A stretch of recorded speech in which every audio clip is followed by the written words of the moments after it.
Whee!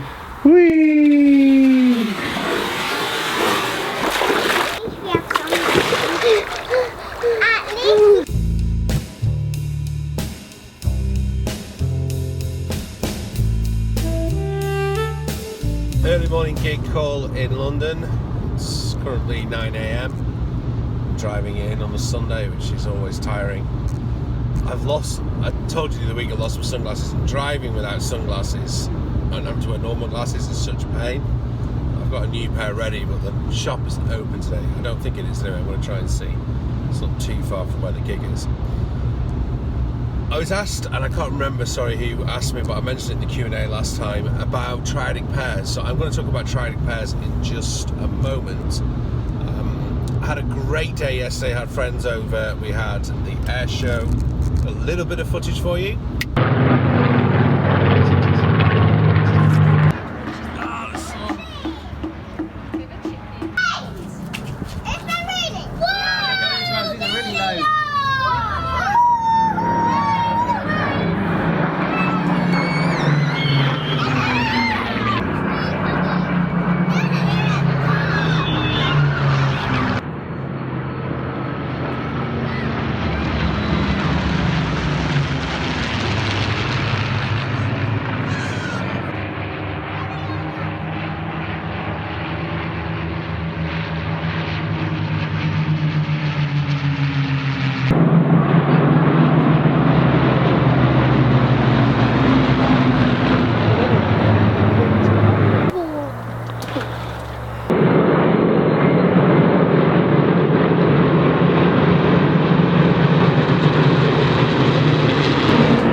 Really hard to capture the aircraft on the DSLR. It was much easier to get them on the iPhone.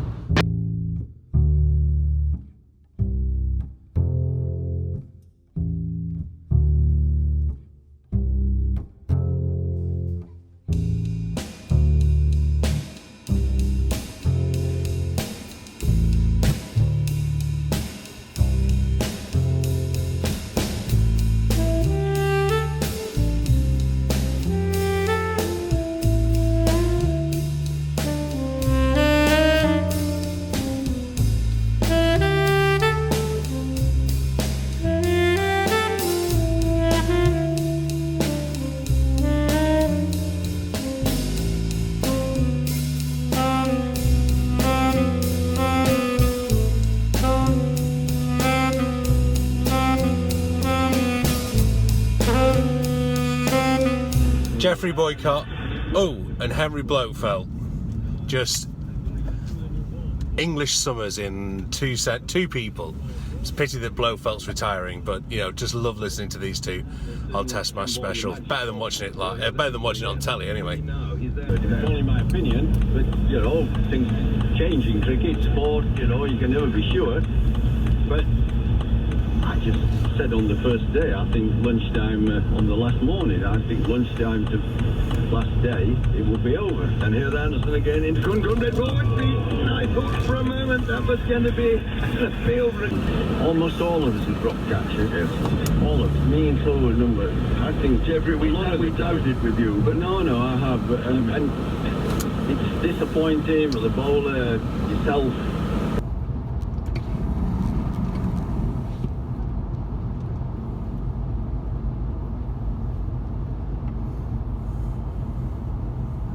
Fire, and the next one.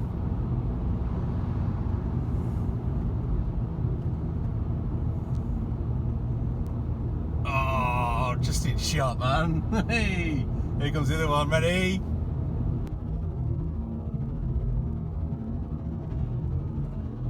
Look at that.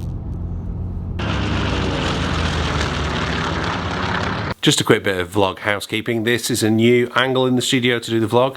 I want to create a kind of vlog workstation.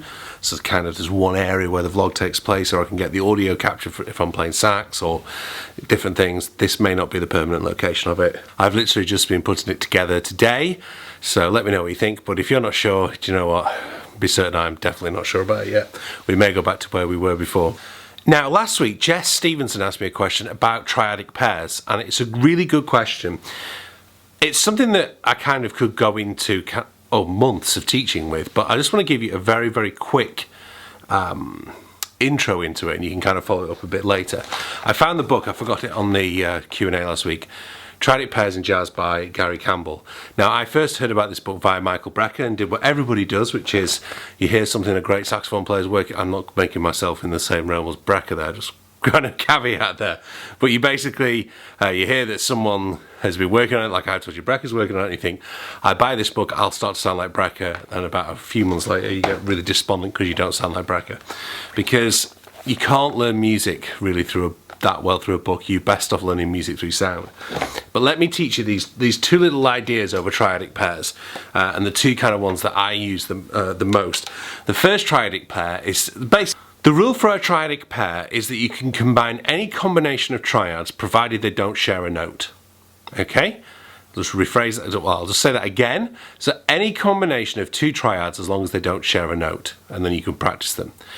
So the two obvious ones I tend to practice, and I'll do them in really easy keys. The first one is a D minor 11 chord.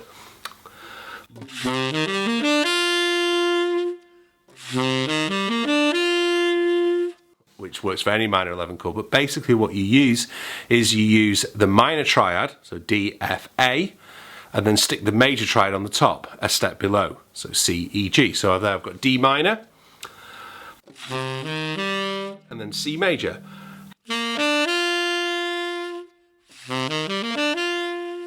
Now that will be called up and up. So I've gone up the D minor triad, up the D minor triad, up the C major triad. I could go up the D minor triad, down the C major triad. This is going to be up the D minor, down the C major, and then flip the inversion, so in root position as it were. And then F, A, D.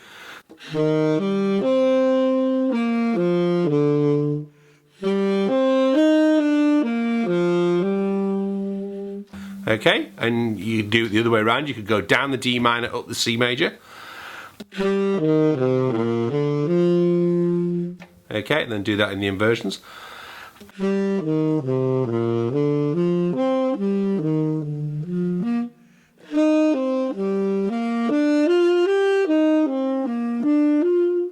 And then combine, you can combine them together or keep them separate. If you combine them together, you get what's called a hexatonic scale, a 6-note scale.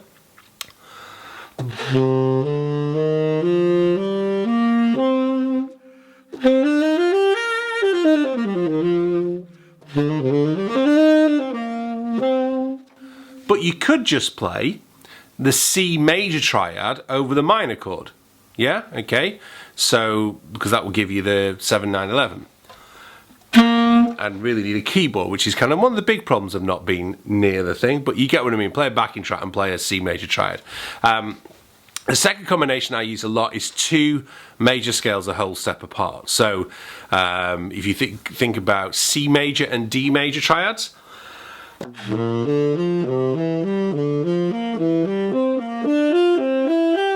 Okay, because what the D major triad does in C major is it gives you the 9th, the sharp 11 and the 13th, okay? You could put the B minor in and get the whole thing, but we're just dealing with triadic pairs, this is what Jess asked about. So C, E, G, D, F sharp, A, and you can kind of just play a D arpeggio over a C chord because you just get the 9 sharp 11 13. Those kind of ideas of using the triadic pairs. This book is worth getting if you're going to practice it.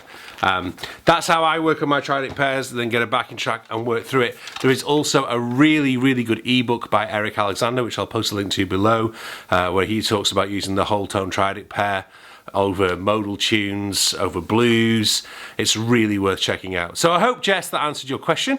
Any more questions about anything to do with the vlog, please do keep them coming in. I'm going to be starting a new little mini-series on the vlog called Coffee with Dan, where I'm going to interview certain musicians or people within the industry, or just random people sometimes. And they're going to become part of the vlog. And I've got two hopefully coming up, 2 guests coming up this week on the vlog. So look forward to those. If you don't already subscribe, please do hit that subscribe button. I hope you'll stick around. I hope to see you for more videos really, really soon. Thank you very much for watching. Have a great week, and I look forward to seeing you when the next vlog comes out, probably Wednesday. Bye!